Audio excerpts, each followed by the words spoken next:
That place is where people go to die, the man said to me. I'd only asked him for directions.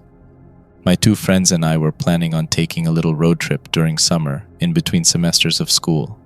We only had a couple weeks of freedom, so we were going to take advantage of it. We'd always enjoyed sharing spooky stories and urban legends with each other. We were super fans of horror, especially if it had some truth behind it. So naturally, our ideal destination for this trip would be a haunted location within driving distance. When we were trying to decide where to go, Allison had made the first suggestion. Ooh, what about Redtail? It's only like a 3-hour drive away, and you guys already know the lore surrounding that place. I don't, Ethan interjected. What? How do you not? Allison snapped at him. About the Nazis? Carter, I know you have heard of it. I shrugged. I'm lost. Wow. Okay, well, Allison went on. You know how after World War II a bunch of Nazis fled to South America? Ethan and I nodded. Well, apparently some of them came to the States as well, and they couldn't just go to like some crowded town or city, so they built their own town, Redtail. Redtail Flow is the full name, I think. Most of them were scientists or high-ranking military officials, and supposedly some experiment they were conducting killed most of them, but there are still some people living there today. She had piqued our curiosity, so she continued. Some say the place is now haunted by their spirits, and people have witnessed the ghosts of Nazis past, she said in an exaggerated voice while lifting her arms and twiddling her fingers for an added spooky effect. Long story short, we decided to go. The town was located at a pretty high elevation along the northern border of New Mexico. We had to cross state lines to get there, but that wasn't a big deal. There were no Airbnbs or major hotel chains within 50 miles of the place. We called around town trying to get through to anyone. A lot of the lines were dead or disconnected. Finally, someone answered and agreed to let us stay in his guest house for $20 per night, which was sufficiently affordable. We transferred 3 nights' worth of money to him in exchange for directions and instructions on how to get inside his place. The entire town wasn't listed on Google Maps or any other electronic GPS system, but Allison had an older paper map that would help us get there. We took my truck and headed to Redtail. After about 2 hours in, the paved road became foreign to my tires, as dirt and gravel was now our new medium. We stopped for gas, maybe 45 minutes from our destination, the smallest gas station I'd ever seen. Taped on the gas pump was a piece of paper with crude handwriting that read, "Please pay inside." I walked into the shop, no bigger than my own bedroom, and was greeted by a wrinkled, leathery man. "How ya doing, kid? Gas, is it?" "Yes, sir." As he swiped my credit card, he asked, "So where you headed to on this beautiful day?" "Me and my friends are going up to Redtail. Isn't it right up this road, going north? A little over half an hour from here." He stiffened and grimaced simultaneously. My card was still in his hand, which was now shaking. "Now why the hell would you want to get yourself into there? That place is no good." "Yeah," I responded a little uneasily. "My friends and I are into that sort of, creepy history stuff, and with all the myths about the Nazis. That place ain't some museum, kid." His eyes were wide and face was reddening. "That place was never home to no Nazis. That's all bullshit. Something evil lives there. It consumes a person's soul and spits it out all mangled like." I didn't know how to respond. He handed me my card back and left me with a final warning. He leaned toward me as if to emphasize his point. "That place is where people go to die." I said nothing as I backed out of the doorway and advanced toward my car. I pumped my gas silently before getting back in the truck. After I drove off, I told Allison and Ethan what the man told me. "Wow," Ethan said. "An old man warning us about an old town we're going to. That's some cheesy 80s horror movie shit right there." We all laughed. "Honestly, that makes me more excited to go," Allison said as she grabbed my hand. We'd been dating for almost 2 years, but luckily Ethan never felt like a third wheel. We'd all been friends since elementary school, and Ethan never let me forget that Allison had a crush on him first in 3rd grade. That son of a bitch. About 30 minutes later, we drove past a large green sign with white lettering that read, "City Limits, Redtail Flow, Population Unknown." Where I assumed there used to be a number, Someone had graffitied the word unknown on top of it. Redtail Flow, Ethan repeated after reading the sign. You know, it reads more like Native Americans named it, not a bunch of Germans. We laughed a little, and I responded, True, so either we are going to an almost abandoned Nazi town, or an almost abandoned town built on an ancient burial ground. Either way, I like our odds of finding something creepy. What does Flow even mean? Ethan asked. Probably the last name of someone who founded the town, Allison answered. Ah, yes, I joked. Mr. Flow, the most German name I've ever heard. As we approached the town, I felt as if we had stepped back in time to the Old West. Though we were basically on top of a mountain, it was not too cold, rather warm actually. Dirt and sand composed the roadways while tumbleweeds greeted us every half mile.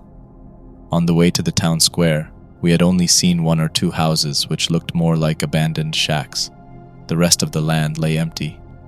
It was just how I imagined it would look like. Town Square was engraved on a large piece of stone that sat on the side of the roadway. The square was more of a strip, no longer than a quarter mile. On each side of the dirt road were a couple shops, a restaurant, a bar, and a drugstore. And, well, that was about it. Some of the buildings looked abandoned, despite having an open sign on the window. There were no people walking down the gravel sidewalks. There were no cars driving through or parked along the street. It looked sincerely abandoned. All right, I'm already a little unsettled, I admitted. Allie, how do I get to the house from here? One sec. She pulled out the handwritten directions from the glove box that the man had given us over the phone. Okay, once you enter town, yada yada, town square, go past the drugstore and make the first left in half a mile on Hitcher Road. Then the driveway will be on our right in another half mile. The mailbox is red and says FS in white lettering. As we pulled away from town square, I noticed in my rear view that a few people were exiting some of the buildings we'd just passed. They walked out slowly and seemed to all congregated in the middle of the street. They were just staring in the direction of my car as I drove away. I didn't say anything to the Allison or Ethan because I didn't think much of it at the time. As we trekked on towards the house, we passed a couple of other driveways, though we couldn't see where any of them led.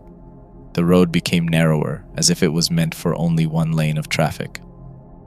Carter, Ethan cried out while grabbing my shoulder from the back seat, his other hand outstretched pointing towards the side of the road. That's it, the red mailbox. Sure enough, there it was, bright red with FS painted on the side rather neatly. I turned the car and began scaling the long driveway, making my way through a couple bends and turns. When the house came into view, we realized it was really more of a cabin. It stood old and weathered, a small wooden cottage with a couple of stairs leading up the front porch. Who wants to bet this place has no electricity or running water? Ethan remarked. The guy on the phone said it did, Allison said with a touch of defeat in her voice. We should check it out first before we bring our stuff in, I said. We crossed the mix of dirt and overgrown grass and ascended the stairs leading to the front door. Allison grabbed a key from under an empty flower pot that sat on the front porch, exactly where the man said it would be. She unlocked the door and we made our way in. It smelled like an ancient library. It was relatively dark inside. The only light seeping in came from the cracks in the closed blinds. We figured out the electricity worked after I pulled a string in the center of the living room, turning on a single light bulb. The living room was made up of a long, dining room-like table, with 6 chairs to accompany it. They were all wooden, matching the interior and exterior of the structure. There was no kitchen, but there was a mini-fridge. The other 2 rooms were bedrooms, each with 1 mattress adorned with what seemed to be clean sheets. I opened all the blinds and let the late sun's light pour through the glass panes. Hey, there's water too, Ethan called to us from the only bathroom, sounding surprised. We're in the clear, gang. We grabbed our small amounts of luggage and settled into our bedrooms. The sun was setting, so we decided to stay in tonight and figured we'd head into town tomorrow morning. We had brought a couple of board games and a 24-pack of beer to help pass the time. Come on, I've landed on Boardwalk like 6 fucking times, Ethan yelled at Allison. Sorry, dude, she said, taking the beer bottle away from her lips. Rules are rules. At least you're not in jail again. The Monopoly game was quickly growing heated. Along with it, we were quickly becoming intoxicated. If I go bankrupt because of you, I swear. Ethan's empty threat was cut short by 3 heavy pounds on our front door. We all stared at it like we'd never heard someone knock on a door before. We all flinched a little bit. I'll get it, I said, rising from my chair. I walked over to the front door, almost tiptoeing for some reason. I unlocked the deadbolt and cracked the door to peek outside. It was dark, very dark. I couldn't see anything, so I flipped a couple switches on the wall next to me until the outside light came on. Once illuminated, I could see there was nothing on the porch. I pulled the door open wider and poked my head out to look in all directions, but saw nothing. I turned to Ethan and Allison, whose attention was already on me. I don't see anyone, I said. Allison stood up and approached the door with a puzzled look on her face. Her eyes were locked on something outside. She pointed. There, someone is standing there. I squinted a little and looked out into the darkness. My heart sank a little once I saw what she did. Somebody was standing maybe 100 feet away from the porch, and it seemed like they were looking in our direction. Hey! I shouted at the figure. What are you doing? The outline of the person neither moved, swayed, nor responded. Allison hastily shut the door. We stood in quiet panic for a moment. Should we call the police? She said. I doubt this town even has a police station, Ethan said. I reached for the knob to open the door back up, just a crack at first. I didn't see anyone, so I swung the door open yet again. Whatever was there was gone, and Allison saw that as well. I don't know if that's a good thing or a bad thing, she said. Maybe they had the wrong house and got embarrassed? I don't know, but the front door is going to be locked. The side door is boarded up completely, and all the windows can't be opened. We're safe. We'll be fine. You still have the key, right? I asked Allison, who nodded in response. Good. Okay, I said. Let's just finish up this game tomorrow night. I think we've had enough to drink. We should probably hit the sack so we can get up early tomorrow. The others agreed. I could tell we were all a little on edge. We cleaned up our bottles and settled into our rooms, all the while sneaking glances outside to make sure no one was there. We didn't exactly have anything to protect ourselves with besides chairs and bottles we could throw at an intruder. Ethan said goodnight and headed into his room as Allison and I settled into our own. Once under the covers, we exchanged a few goodnights before we drifted off. When I got up the next morning, I noticed 3 things were missing: my keys, my truck, and Ethan. I did the math. Allison and I figured he might have just run into town to pick up breakfast for us. I thought it was strange, though. I've never let him borrow my car before, let alone take it without asking me first. We began to worry as hours passed. It was nearing 2 p.m., and we had awoken at 8 a.m. That means Ethan had my car out for over 6 hours. Something wasn't right. I suggested to Allison we take a walk into town to see if he's there. She agreed. We walked down the dusty road admiring the beauty of the place. Though it was the middle of nowhere, and though it was allegedly haunted grounds, it was quite picturesque, a scene straight out of Westworld. As we walked, we held hands, tossed sand at each other's feet playfully, and found the occasional rock to be kicked until it fell off the road. As we neared closer to the center of town, Allison pointed out a woman walking in our direction on the other side of the road. As the distance between us and the woman shrank, Allison spoke up to her. "Hey there," she said in a genuine friendly tone. The woman wore dusty overalls that tucked into her boots. She looked like she had been working on a farm. She responded neither to Allison's greeting nor my wave that followed it. She did acknowledge us, though, in a way. She stared at us. She stared like she was seeing a ghost. Her eyes were wide. It didn't quite look like she was scared of us, however. No, not scared. More of a surprised expression. After we passed her, we walked in silence for a moment. "Carter," Allison whispered. She stopped walking. She's staring at us. I almost become immobile from shock, but Allison's tug at my hand helped me keep my stride. I glanced over my shoulder, trying to be as nonchalant as possible. She was standing in the middle of the road, just glaring at us. I turned back to Allison. Maybe they haven't seen an outsider in a while. Yeah, maybe, she replied, unconvinced.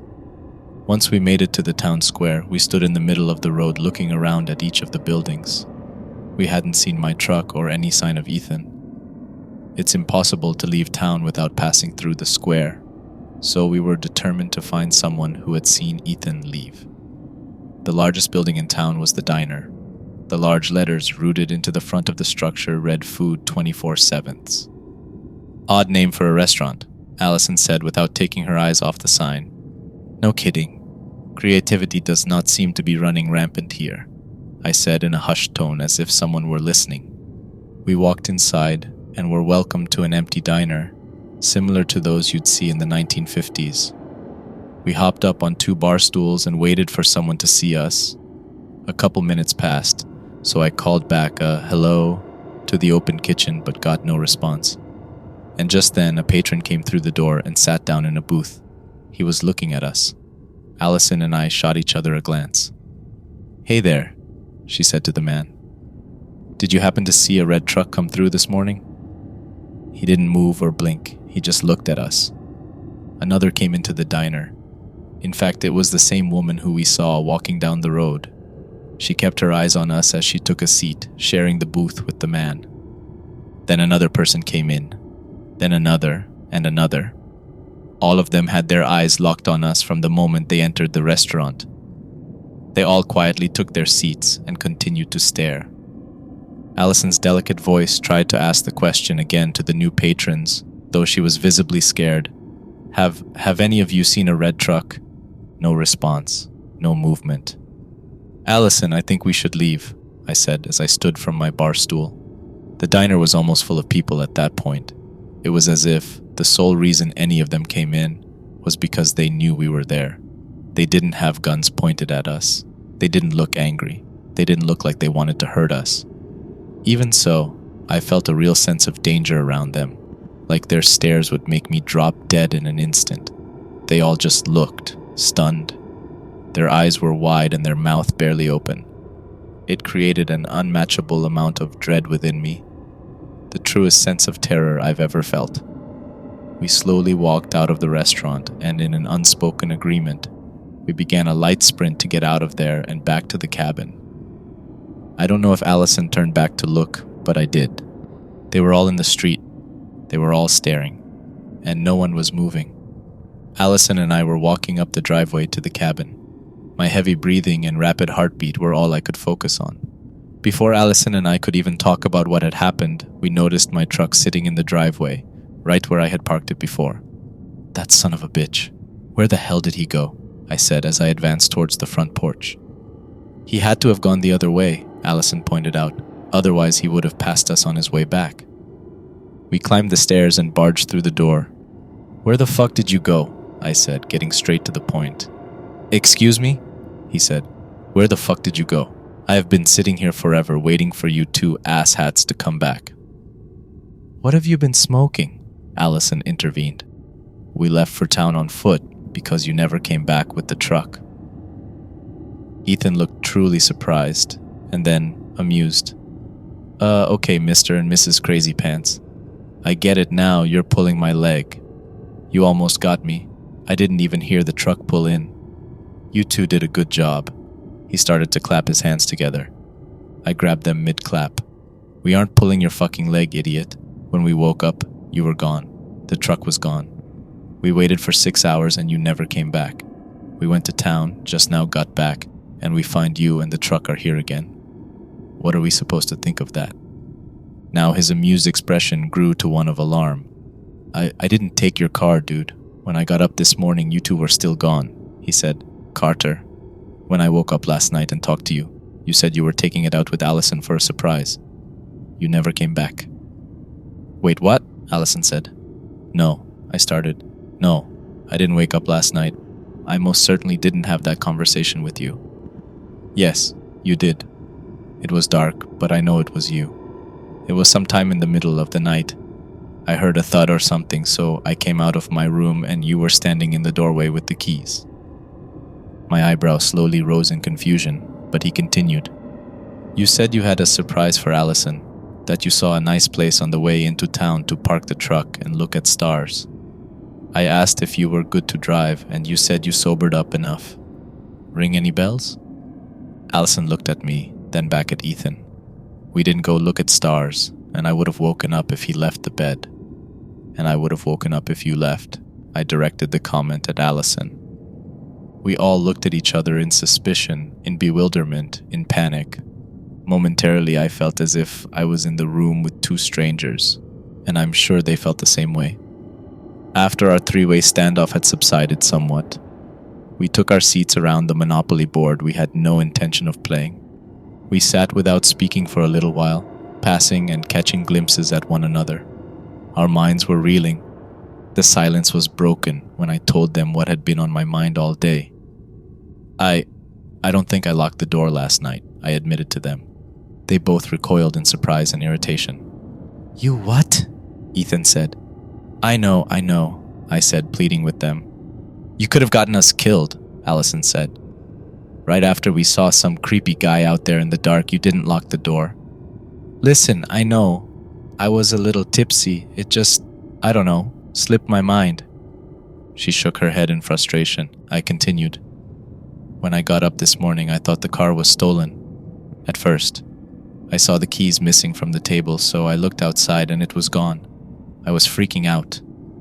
But when I went to get you, Ethan, you weren't in your bed, so I figured you must have taken it." "I keep telling you guys I have not left this cabin since we got here," he retorted. "I didn't see you this morning either, Ethan," Allison said. "You weren't in your room. You weren't here. The truck wasn't here." "Okay, I get that's what you think happened, but I was here. You weren't here, and neither was the truck." "So," I began to ask, "you only noticed the truck was here once we came back? When we walked back from town?" "Yep," Ethan said, crossing his arms with an "explain that" expression. We looked around at each other, hoping someone would just make sense of it all. But we couldn't then. We had no idea. "What did you guys do in town anyway?" Our eyes widened as Allison and I turned to each other, realizing we had not yet discussed what transpired back there. Escaped from our mouths as we began to try and retell what we witnessed. I started. "You know, we were looking for you, so we walked to town thinking that's where you were. We saw this lady walking towards us on the way in." I told him the entire tale, from the lady on the street to the diner to our dash out of town. He gawked at me when I finished telling the story. I couldn't tell if he believed me or thought I was crazy. Luckily, I had Allison to back up each outlandish detail. "Okay," Ethan said. "Okay, that's fucking bizarre. I'm not really sure what to think about that." I just nodded my head in agreement at him. It was bizarre. It was unexplainable. Those people looked at us with that expression of I don't know. It was kind of like surprise, like they were seeing a species of animal in a zoo they didn't know existed, like they were looking at the night sky for the first time in their life and were filled with awe at its brilliance. It was almost a look of admiration, but not quite. I didn't feel admired. I felt petrified. "Well, at least we have the truck back, however the fuck that happened," Ethan said. "Yeah, that's true," Allison said. "Maybe we should just leave," I suggested. I could tell Allison was freaked out, and Ethan didn't look far from it. "I agree," Allison decided rather quickly. "We can figure out what happened later, away from this place." "Okay, yeah," Ethan said before adding, "but can we stop in town on our way out?" "What are you talking about? Why?" "Because I never got to see it like you guys did. We have to drive through it anyway, right? Just a quick stop. I want to see some of the creepiness. That's the whole reason we came out here after all." A chill started at my neck and trickled its way down my spine. We have to go back through the town. I hadn't thought about that, or I was mentally blocking it before he said it. "Okay," I said. I could see Allison give me a look of dissatisfaction. "But a quick stop. 5 minutes max. I don't want to be here anymore." We gathered our belongings and packed up the car. Allison took a picture of the Monopoly board for proof she was winning, and then put the board back in the box. She locked the front door and returned the key to its home beneath the flower pot. We all got in the car and seemed to collectively sigh in relief. It felt safer in the car than it did in the cabin. I put the car into gear and pulled out of the driveway. I drove slowly down the dirt road as if I was preparing myself for something to jump out in front of us. Allison looked out of the windows with the attention of a prison guard. Ethan was leaning anxiously forward in his seat, anticipating whatever he was about to witness. As I made the last turn, before driving through the town square, it came into our line of sight. There were people in the road. Yes, there were people all right. They were walking around, going in and out of shops and talking to each other. There were close to 100 of them. There were cars too, parked along the street sides. There were even a couple cars driving through the square. It was all normal. It was nothing like before. As we got closer, I cracked the windows of the car. We could hear people laughing and talking. It was all too normal. No one was staring at us. No one cared we were there. What the? Allison trailed off while staring at the people around us. So I'm assuming this is not what you saw when you came looking for me, Ethan inferred. It's actually busy too, not like when we drove in the first time. No, it's not like that at all, I said. We were here, what, less than an hour ago, Allison? Something is wrong. Or something is right, Ethan countered. I don't know. Seems like whatever was wrong has been fixed. Damn, this place is creepy. Wow. I unintentionally had fully stopped the car in the street. I was caught up in my bewilderment of the situation. Let's get out, Ethan suggested. Allison and I looked at each other hesitantly. He continued. Come on, we said we would stop. And if you thought they may have been dangerous then, look at them now. They're harmless. Let's just walk around for a sec. He convinced us, but just barely. I pulled over a little and parked my car behind another older truck. I made sure my keys were in my pocket and then locked the doors. We walked along the sidewalk. I was almost expecting everyone to not notice us, like we were ghosts, or they were ghosts. But they did notice us. They moved out of our way. Some said hello. Some smiled in acknowledgement. It was completely unlike what we'd experienced before. It was closing in on dusk, and we hadn't eaten since the previous night, so the hunger drove us to mutually decide to go in the diner. We walked through the doors of the place, not knowing what to expect, but was pleasantly greeted by a middle-aged brunette standing behind the counter that Allison and I had sat at just an hour prior. Welcome, she said in a cheery voice. Sit wherever you like and I'll bring you some waters in a minute. The kitchen was bustling, and the patrons were all talking to each other. I could hear the clatter of plates and silverware as they ate their meals. It was surreal, so different than what we'd seen earlier. We grabbed a booth, gulped down some water, and ordered our food. We gobbled it down and didn't speak of the dreamlike situation we were in the middle of. It was as if talking about it would somehow break the spell of normality that had washed over the town. After we ate, we went into the local variety store. They had all types of knickknacks, toys, cards, tools, and other oddities. Allison was looking at the cover of a brochure that read, Redtail Flow, the solution you've been waiting for, with a picture of a mountain behind the text. She was smiling at the quaintness of it, the beauty of small-town America. Slowly, though, her smile withered away, and in its place came a look of curiosity. She looked up from the postcard and stared off in the distance as if she was thinking about something intently. She was mumbling, no, not even audible, but I could read her lips. Redtail Flow, Hitchier Road, FS. She kept looking off until I saw her eyes widen and her jaw drop slightly. Carter, she said. Yeah? Do you know what an anagram is? As soon as the last word escaped her lips, everyone in the shop froze.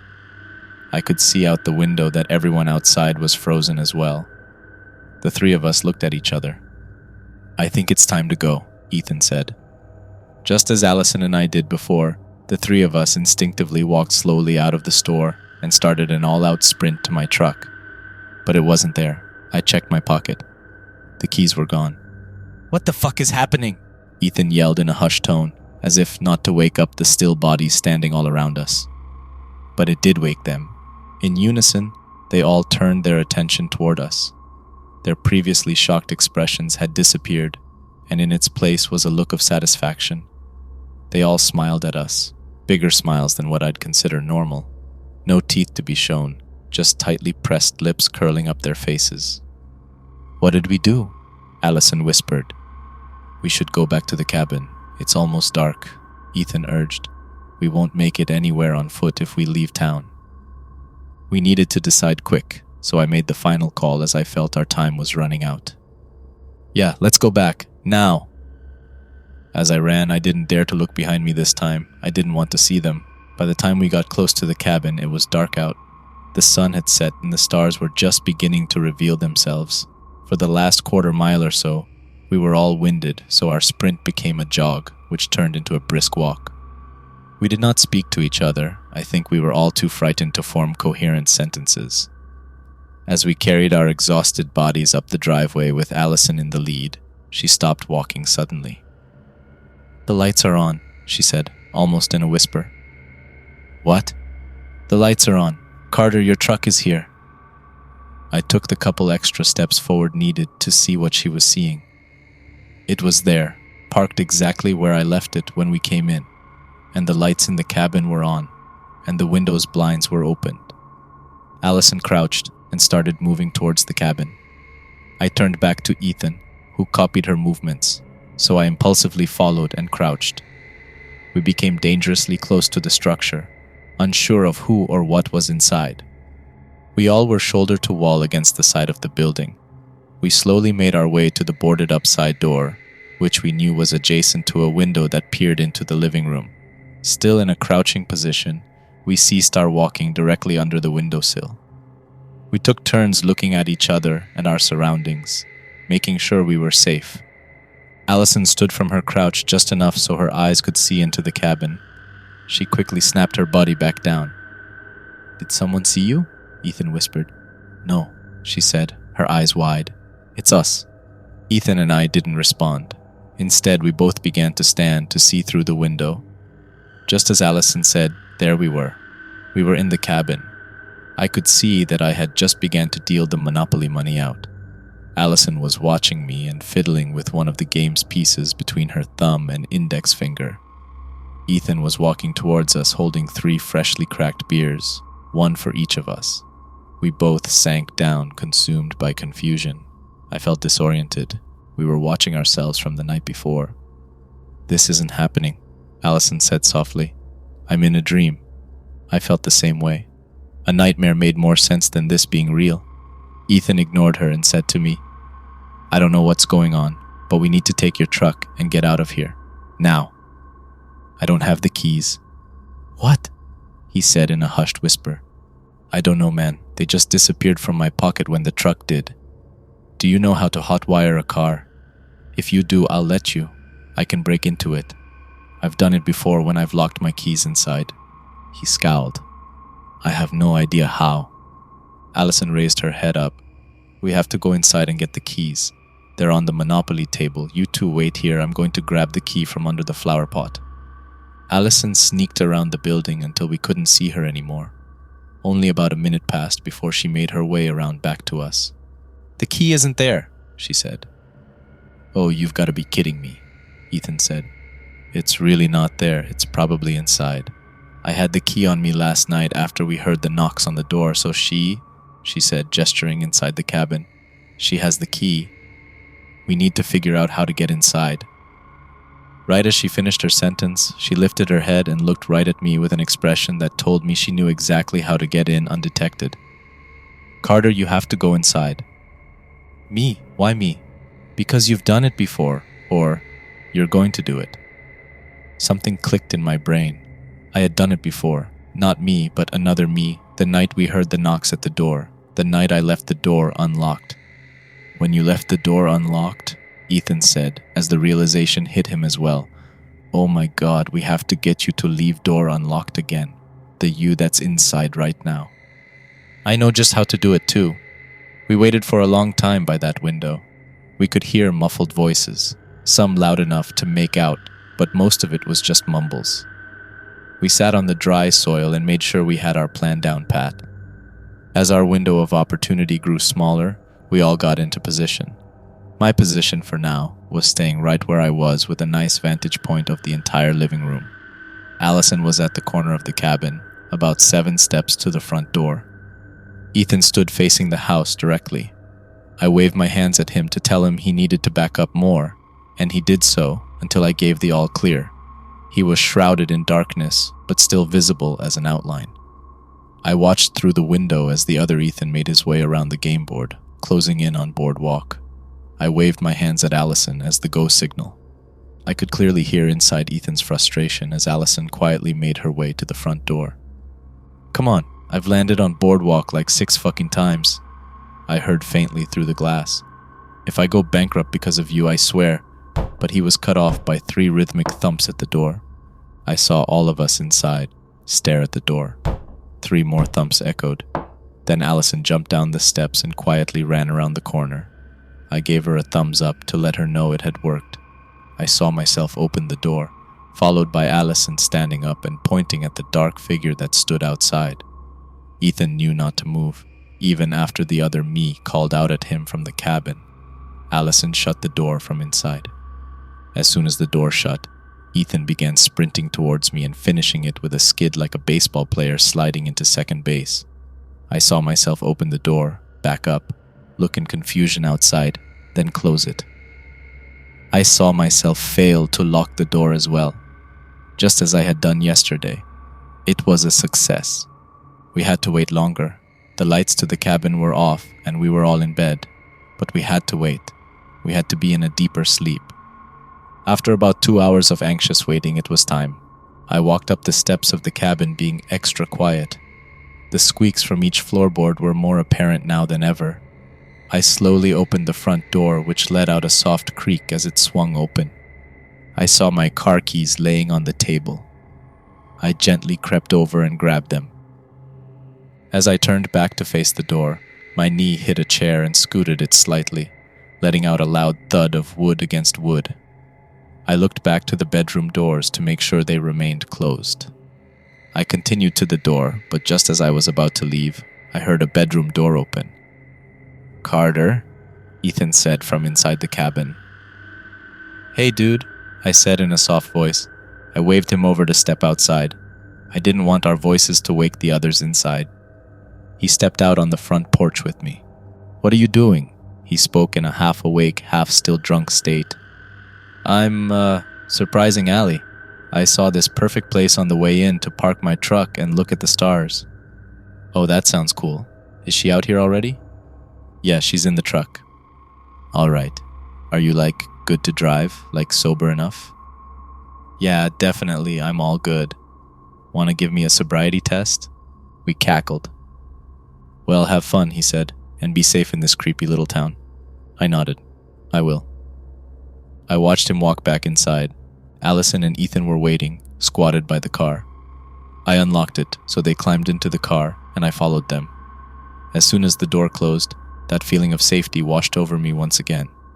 I started the car and peeled out of the driveway. This time I was not driving slowly towards town. I was flying. As I turned off of Hitchier Road, I noticed Allison in the passenger seat holding the brochure from the shop we were in. I didn't know she'd kept it. As we passed the town square, we were greeted with a parade of people all lined up against each side of the street. There were no cars, once again. There were only those shells of humans and their smiling faces, but now they were all waving at us. It was not a goodbye wave. It was a come here wave. They brought their extended arms towards their chest in a repetitive motion, like they were begging us to come back.